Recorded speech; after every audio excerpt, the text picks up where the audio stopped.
দর্শক বরাবরই আমরা চেষ্টা করে এসেছি যে আপনাদেরকে মিউজিক সম্পর্কে কিছু আপডেট দেওয়ার জন্য। আর প্রতিনিয়তই কিন্তু গানের জগতে এত বেশি গান আপডেটেড হচ্ছে, নতুন নতুন গান আমরা পাচ্ছি, মাঝে মাঝে কিন্তু ভুলে যাচ্ছি, হারিয়ে ফেলছি। কিন্তু তাদের মধ্যেই কিন্তু যিনি পুরো দমে কাজ করছেন এবং বেশ ভালো কাজ উপহার দিয়েছেন, ইতোপূর্বে তার বেশ কিছু গান এত দর্শক জনপ্রিয়তা পেয়েছে, সেগুলো আসলে আমরা কথার মাঝখানে বললেই আপনারা বুঝতে পারবেন, এবং তার নাম শুনলে তো অবশ্যই।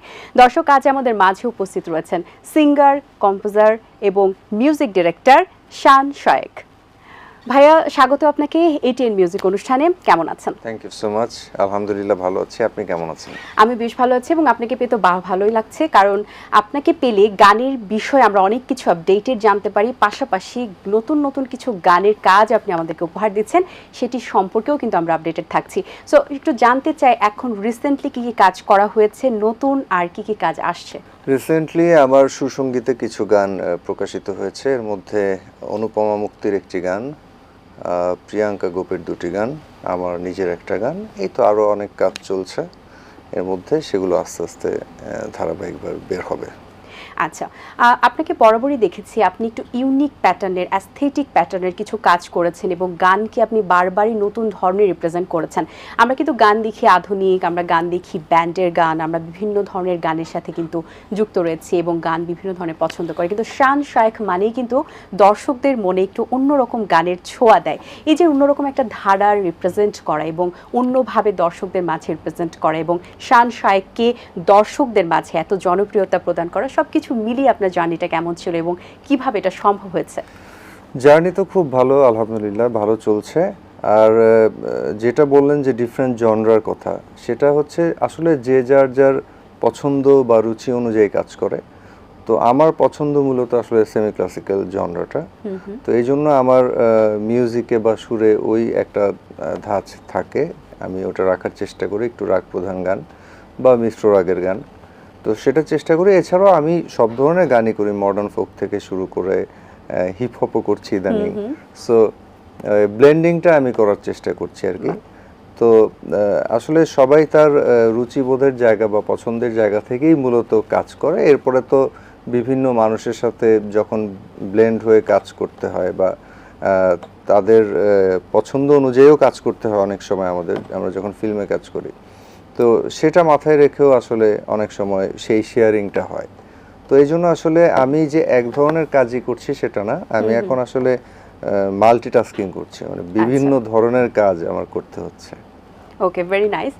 এই মুহূর্তে আপনার কণ্ঠে আমরা একটা গান শুনতে চাই, চমৎকার একটি গান। কোন গানটি আসলে এখন দর্শকদেরকে শোনাবেন আপনি? আচ্ছা, প্রিয়াঙ্কা গোপের সাথে আমার খুব রিসেন্টলি একটা গান বের হয়েছে এনিগমা থেকে।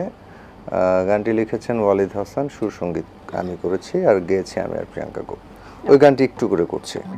অভিমানেরা যেন ইমন কল্যাণ না বলা কথাগুলো গীত বিতান, অভিমানেরা যেন ইমন কল্যাণ না বলা কথাগুলো গীত বিতান, তুমি খামবাজ হলে আমি সোহিনী, তুমি রাগ আমি তারাগিনী,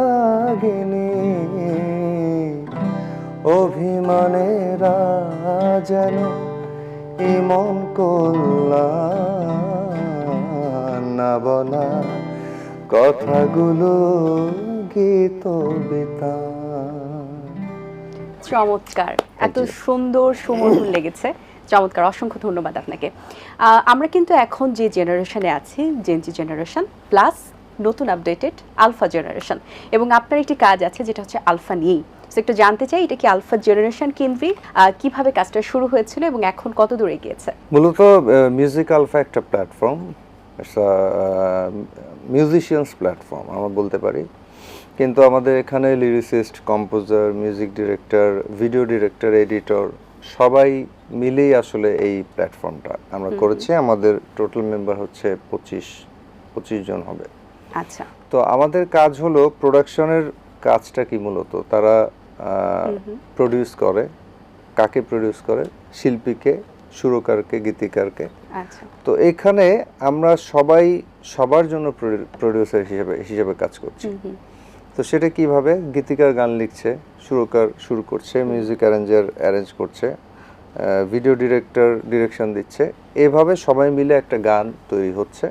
তো আমাদের আসলে আমরাই সবাই সবার জন্য কাজ করছি, যার কারণে আমাদের আর বাইরের প্রডিউসার লাগছে না।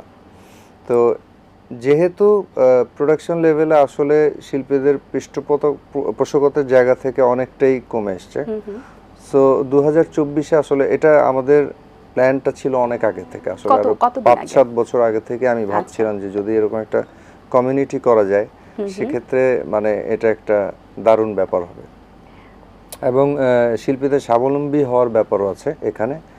তো সেই ভাবনা থেকে ফাইনালি 2024-এ আসলে আমরা এটা করতে পেরেছি। আমাদের 1 বছর পূর্তি হলো কিছুদিন আগে, আমরা একটা দারুণ ফার্স্ট অ্যানিভার্সারি করলাম আমাদের। খুব গুণীজনেরা এসেছিল, আমাদেরকে ব্লেসিংস দিয়ে গেছে। তো আমাদের প্রায় 40+ গান বের হয়েছে 1 বছরে। আচ্ছা, এখানে সব জনরার গান কি আছে? সব জনরার গান আছে আমাদের, সব ধরনের গান। ইভেন আমরা রমজান মাসে আমরা হামনাতো করেছি, এবং প্রত্যেকটা অকেশন লাইক বৈশাখ, তারপরে নজরুল জয়ন্তী, রবীন্দ্র জয়ন্তী, প্রত্যেকটা এরকম অকেশনে আমরা গান বের করেছি। তো এই বছর আশা আছে আমরা এরকম অনেকগুলো গান রিলিজ করার প্ল্যান আছে। তো মূলত আসলে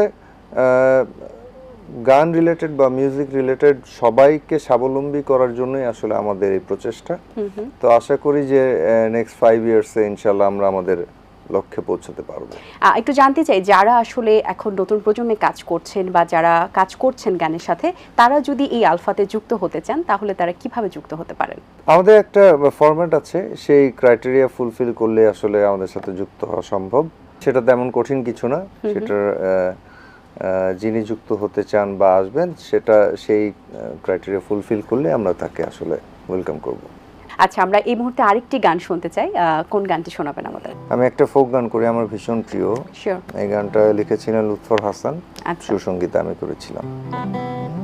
ওই আসমানে দেখা ছাড়া আমার এখন করার কিছুই নাই, চন্দ্র হইয়া ওই আসমানে তুমি নিশোঠাই, চন্দ্র হইয়া ওই আসমানে তুমি নিশোঠাই,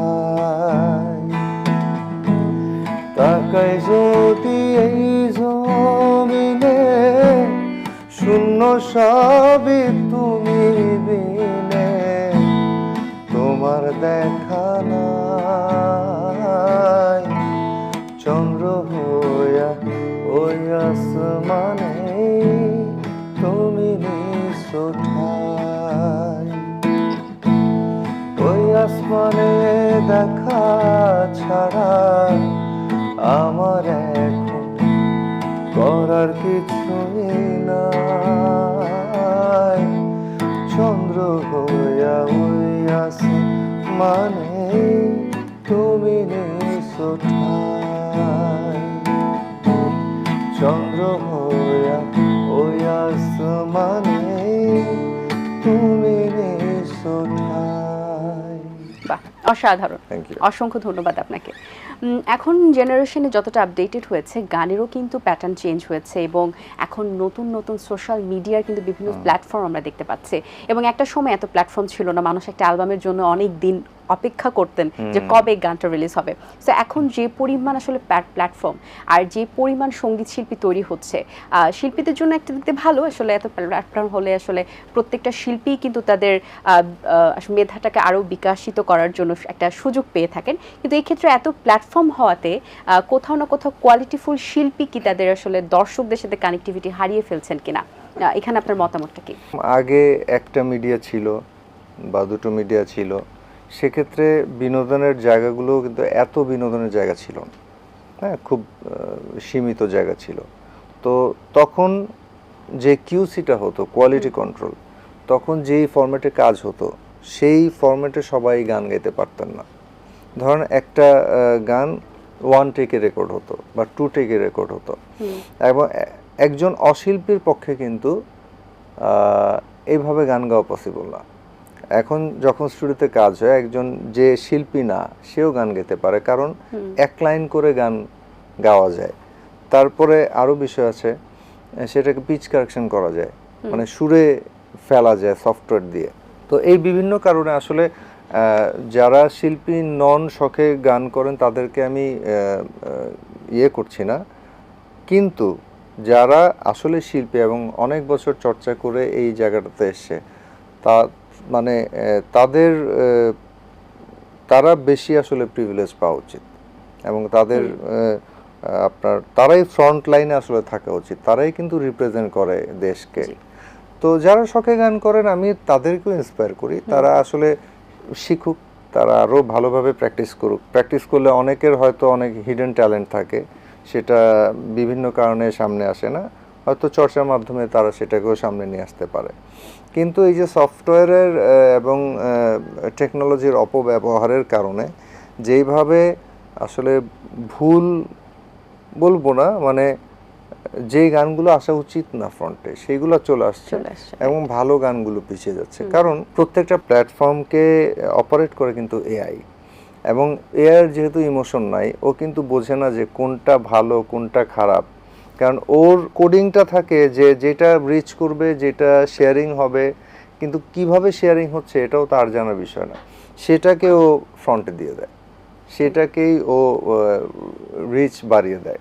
সো এই যে টেকনিক্যাল ইস্যুসগুলা, এটার কারণে কিন্তু অনেক ভালো ভালো আর্টিস্ট, ভালো ভালো কণ্ঠশিল্পী বা সুরকার বা ডিরেক্টররা শুধু এই কারণে, টেকনিক্যাল কারণে পিছিয়ে যাচ্ছে। এবং এই জায়গাটাতে কাজ, এবং তারা অনেকে জানেও না যে এই জায়গাটাতে আসলে কিভাবে কাজ করতে হয়, এবং যার কারণে কিন্তু ধরেন যে ভালো গান থেকে আমরা আসলে পিছিয়ে যাচ্ছি।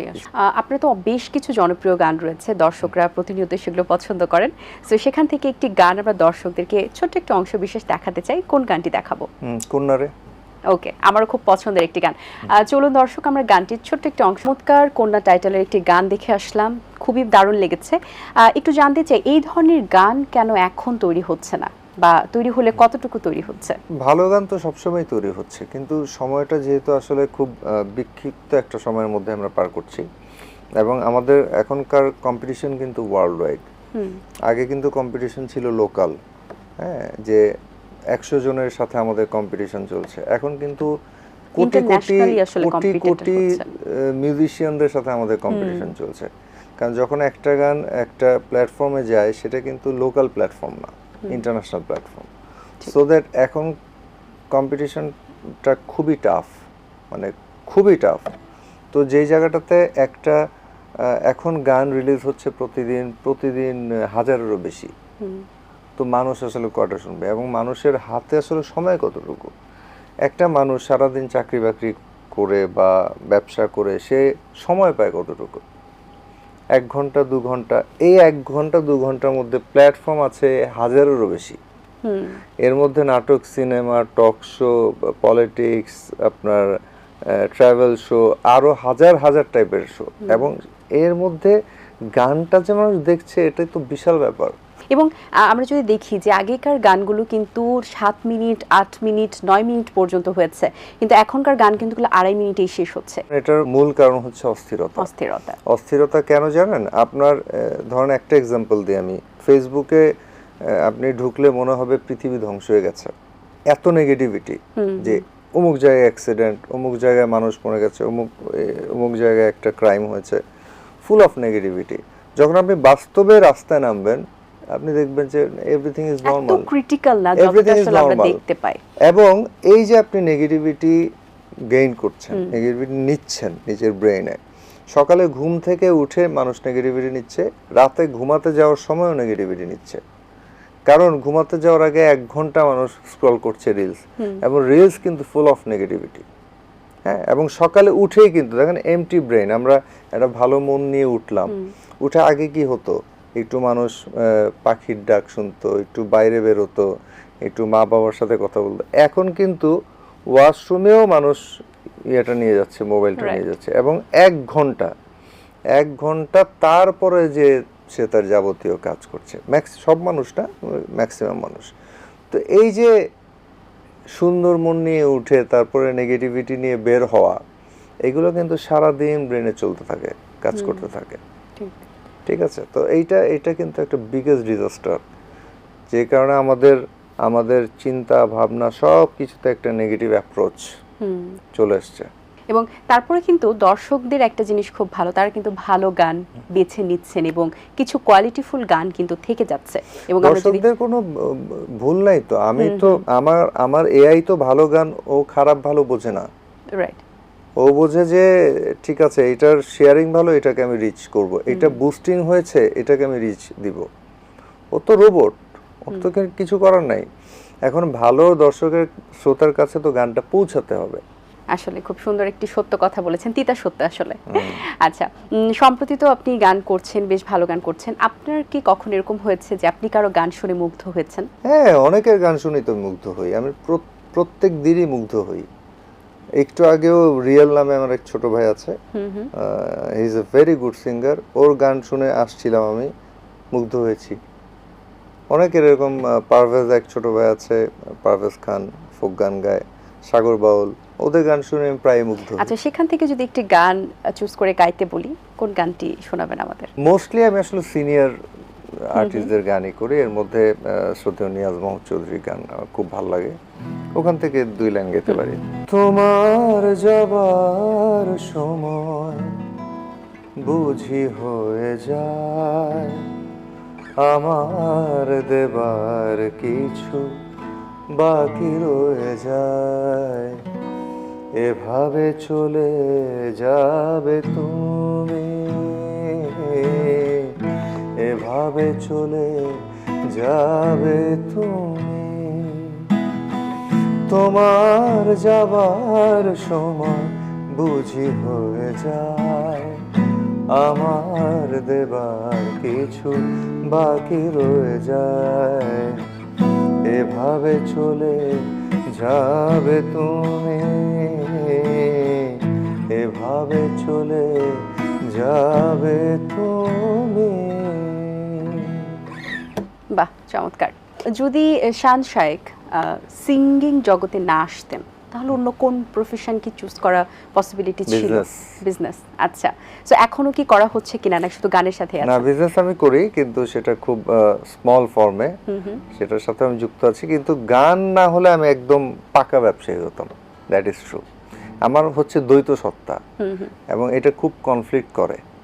ধরেন যে আমি গানে আছি, আমি সুইচ করতে পারি না, আমার প্রবলেম হয়, আবার বিজনেসে আছি, সুইচ করতে প্রবলেম হয়। আচ্ছা, যখন যেটাতে থাকি সেটাতে খুব ফোকাস থাকে, ওটাতেই আসলে পুরো দমে কাজ করা হয়, সেটা নিয়ে। এটা একটা ভালো একটি বিষয় আসলে, ভালো না, পুরো খারাপ ফোকাসটা থাকে না। একটা কাজ হয় কি, অনেক সময় মানুষ দুটো কাজ একসাথে নিলে কোনোটাই ভালো হয় না, আবার অনেক সময় একটি কাজ ভালো করে রেখে আরেকটি কাজ ধরাটা যে বুদ্ধিমানের কাজ। আমাদের সোসাইটির যে অবস্থা, শুধু মিউজিক করে কিন্তু টাফ, এর সাথে অনেক কিছু, আমার যেমন অডিও ভিডিও প্রোডাকশন আছে, আমরা মিউজিক ভিডিও বানাই, নাটক বানাই, সব কিছু ডিস্ট্রিবিউশন করি, তো সব কিছু মিলায় কিন্তু আসলে আমাদের এই ব্যাপারটা চলছে, কিন্তু শুধু মিউজিক করে কিন্তু এখনকার সময় আসলেই টাফ। আমরা তো আপনার কাছ থেকে সব সময় সফট টাইপের গান শুনেছি এবং পছন্দও করেছি, এবং আমরা এখনো কিছু ক্লাসিক্যাল গান শুনলাম, কিন্তু যদি আপনাকে একটু বলি হিট এবং হিপ হপ টাইপের বা ফার্স্ট বিটের কোনো গান যদি শুনতে চাই আপনার কাছ থেকে, তাহলে কোনটা শোনাবেন? আমার কিছুদিন আগে একটা গান বের হয়েছিল, গোলাপি জামা শিরোনামে, এটা একটা মডার্ন ফোক গান, আমি এটা একটু শোনাই, এটাতে র‍্যাপও আছে। গোলাপি জামা পড়িয়া, গোলাপি জামা পড়িয়া, সামনে আইসো না, ও কোনা সামনে আইসো না, রাতে আমার ঘুম আসিবে না, চোখের পাতা বন্ধ হইবে না, রাতে আমার ঘুম আসিবে না, গোলাপি জামা পড়িয়া, গোলাপি জামা পড়িয়া, সামনে আইসো না, ও কোনা সামনে আইসো না, রাতে আমার ঘুম আসিবে না, চোখের পাতা বন্ধ হইবে না, রাতে আমার ঘুম আসিবে না। ওয়াও, এরপরে rap টা চমৎকার শুরু একটি হয়ে গান যায়। শুনলাম। কখন কি এরকম হয়েছে আসলে কাউকে দেখে রাতের ঘুম হারাম হয়েছে? এটা হতো যখন আমি ইন্টারমিডিয়েট পড়তাম তখন। এখন আসলে বয়সটাই তখন এরকম ছিল আসলে। বয়স না, এখন আসলে অনেক রেসপন্সিবিলিটিস, অনেক কাজে ব্যস্ত, এখন ব্যাপারটা চেঞ্জ হয়ে গেছে আসলে। আচ্ছা, ভাই অসংখ্য ধন্যবাদ আপনাকে। চমৎকার একটি আড্ডা হয়েছে, আশা করছি দর্শকদেরও ভালো লেগেছে। সুন্দর কিছু গানও শুনিয়েছেন। আপনার পরবর্তী কাজগুলোর জন্য অনেক শুভকামনা রইলো, আপনার জীবনের জন্য অনেক শুভকামনা রইলো। ভালো থাকবেন সবসময়। আপনাকে ধন্যবাদ, ধন্যবাদ এটিএনকে। এই অনুষ্ঠানটি আমার খুবই প্রিয়। অনেক ধন্যবাদ আমাকে আমন্ত্রণ জানানোর জন্য। আমরা তো অবশ্যই শেষ প্রান্তে চলে এসেছি, বাড়ি ফিরে যেতে হবে, কিন্তু যাবার আগে আপনার কণ্ঠে আমরা আরেকটি গান শুনবো। তার আগে আমি দর্শকদের কাছ থেকে একটু বিদায় নিয়ে আসি। দর্শক, আশা করছি আজকের এই আয়োজন আপনাদের ভালো লেগেছে। এটিএন মিউজিক বরাবরই চেষ্টা করে আপনাদের সুন্দর কিছু গান শোনানোর এবং আপনার পছন্দের শিল্পীকে নিয়ে আসার। আজও সেই চেষ্টাই করেছি, আশা করছি ভালো লেগেছে। আজ এই পর্যন্তই, দেখা হবে আগামী পর্বের নতুন কারোর সঙ্গে। সেই পর্যন্ত ভালো থাকুন, সুস্থ থাকুন এবং এটিএন বাংলার সাথেই থাকুন এবং এটিএন মিউজিক দেখতে থাকুন। আল্লাহ হাফেজ। কোন গানটি দিয়ে শেষ করছি আমরা? সাদা কালো গাইছি, ফাহমিদা নবী আপার আমি গিয়েছিলাম গানটি, লিখেছিলেন ইবনে সুমন, আর সুরসঙ্গীত আমার করা ছিল। সাদা কালো জীবনে আমার রং যে এঁকেছো তুমি, নীরবে গোপনে ভালোবাসার পাল যে তুলেছো তুমি, তাই তো যাই না, যেতেও চাই না কখনো তোমায় ছেড়ে। জিতে জিতে যাও তুমি, আমি তোমার হয়ে যাব হেরে, যাব হেরে, যাব হেরে, যাব